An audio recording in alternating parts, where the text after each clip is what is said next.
Hey Comets! We've been counting down the days and we finally made it. Spring break officially starts tomorrow. I'm so excited. Where are you going? Just up north for a few days. How about you? I haven't decided yet, but I know I'll be staying in Michigan. Well, sounds like neither of us will be escaping the cold, but maybe some of our Comets are. Let's see what Pulse has to say about that. On to Pulse. What? What are you doing for spring break? I'm going to Mexico with Quinn. What are you doing for spring break? I'm going to sit at home and then hang out with my dad. I'm going to St. Augustine, Florida. Going to Cabo, Mexico. I'm going to Orlando with my family. I am doing nothing. I'm going to Hilton Head, South Carolina. Staying home and editing photos. I'm going on a cruise. I'm going on a cruise as well. Awesome. And what are you doing for spring break? I'm going to Orange Beach, Alabama. Amazing. I'm getting 2 new piercings. And what are you guys doing for spring break?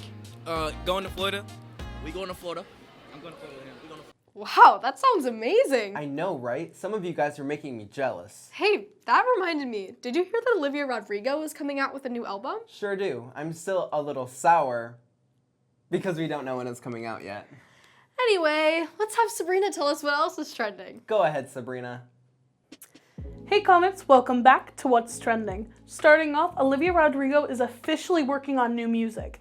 In a recent interview with British Vogue, she shared that her third album is already about 70% complete, and she even previewed a few tracks. The new project is said to include some emotional love songs, along with some unexpected sounds like soft rock and more upbeat dance-inspired music. Fans are already counting down to the next release. Next up, we remember Nicholas Brendon. The actor best known for his role on Buffy the Vampire Slayer has passed away at the age of 54. His family shared that he was passionate and deeply dedicated to his work. In addition to acting, he had recently been focusing on painting. He will be remembered for the impact he made on fans and the entertainment world. And finally, today is National Epilepsy Awareness Day. This day is all about raising awareness and supporting those living with epilepsy, which is a neurological condition that affects millions of people. It's a reminder to stay informed, show compassion, and help reduce stigma through understanding. That's all for this week, Comets. Back to Bailey and Logan. Thanks for catching us up, Sabrina. I hate to be the bearer of bad news, but there is one more thing worth mentioning. You're right. Juniors, don't forget that the SAT and other testing is taking place Wednesday and Thursday after we get back from break. So maybe some studying should be added to those break plans? Sure.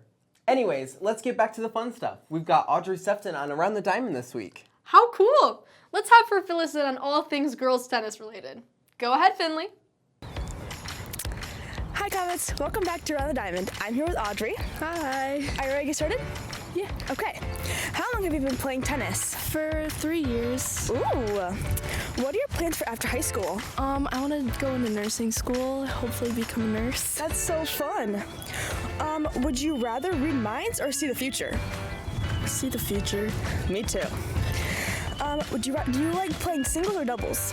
Doubles. What's a random fact that you love telling people? That I saw a plane crash. Really? Yeah. What got you into tennis? My best friends. Aw.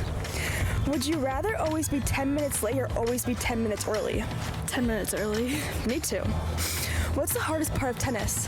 The mindset. Really? Yeah. What about that? So you always have to think. You can't be in your head, because if you're in your head, you lose. Okay. Yeah. All right. Are you ready to shoot home run? Yeah. Okay.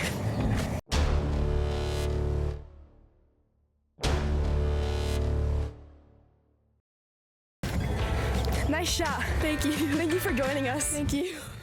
One thing I've noticed is we have so many athletes in so many different sports. Lacrosse is definitely loaded with them. They just won their game earlier this week.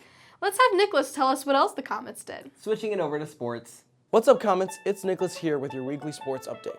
Jumping right into it, girls soccer was at Midland on Monday, where they lost a tough battle 0-3. As for Battle Creek Lakeview, they tied it up 1-1. Girls tennis hosted Fowlerville on Tuesday, as well as Lansing Catholic, where they both took some tough losses. In lacrosse, the girls played a tough game at Hudsonville on Monday and also hosted in Saline, where they did not come out on top. Men's lax team had a few good wins on Friday against Byron Center 16-6, Heartland 8-7, and on Monday 13-1 against Grand Blanc on Tuesday. Men's Lax team had a few good wins. Friday against Byron Center 16-6, Heartland 8-7 on Monday, and 13-1 against Grand Blanc on Tuesday, but took a tough loss on Saturday against the defending state champions, Brother Rice. Finally, boys volleyball was at Walled Lake Northern on Tuesday, where they took an unlucky loss. That's all from me, Comets. Back to Logan and Bailey on News Desk. Wow, great job, everyone. I'm gonna miss these updates next week. Me too, but it'll be nice for them to get some time off. We've got a bit of a different feature this week. We're gonna be highlighting the forensic science elective that's offered here. I took it last year. It was so cool. I know a ton of people that signed up for it next year, so let's see what it's all about. On to features. Hey Comets, welcome back to Features. Today I'm joined by Mrs. Marsh, who teaches forensic science. Can you tell us a little bit about this class? Yes, there are a lot of science skills that we accomplish or work on in this class. Number one is being able to handle and put together lots of pieces of information. So we start with a lot of deductive reasoning puzzles to really think about a lot of pieces of information and how they fit together. This trimester we went right into fingerprinting. So today we are doing the dusting lab, where it's going to be a mess in here. We're going to have fingerprint dust all over the place, where we learn how to lift fingerprints from a crime scene. And then we're going to identify suspects. Next week, we'll be looking at fingerprints that have been taken in the past and identify suspects based on those fingerprints. Then we'll, after fingerprinting, we move into DNA and blood, and we learn about what does it mean to take a DNA sample and what are we doing with it when you send it to the lab. We're also looking at blood, with spatter, blood typing, all kinds of things, like what can we learn from blood at a crime scene. Then we go into the human body, and we talk about all the different things about a dead human body that give us information about how they died. And this could be, bones that are dry, that have been in the ground for a long time, and we can tell a lot about what they did in their lifetime, what kind of occupation they had, when they lived, and there's so much information you can get by analyzing bone tissue, as well as just looking at the bones in general. Then we go into toxicology, so we talk about alcohol, drugs, and poisons, and how poisons can cause a detriment to the human body, and then how we can test for them, especially in the field. There are lots of little spot tests and we practice that.